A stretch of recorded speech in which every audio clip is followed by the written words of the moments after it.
আশ্বিন ফাগুন মাসে পরাণ ঘাসে নতুন বিয়ের ফুল ফুটিছে। উথালি পাথালি মনে আলতা কোণে নতুন বিয়ের ফুল ফুটিছে। আশ্বিন ফাগুন মাসে পরাণ ঘাসে নতুন বিয়ের ফুল ফুটিছে। উথালি পাথালি মনে আলতা কোণে নতুন বিয়ের ফুল ফুটিছে।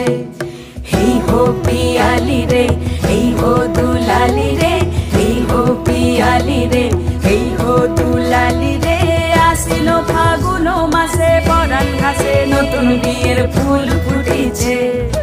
উথালি পাথালি মনে আলতা কোণে নতুন বিয়ের ফুল ফুটিছে।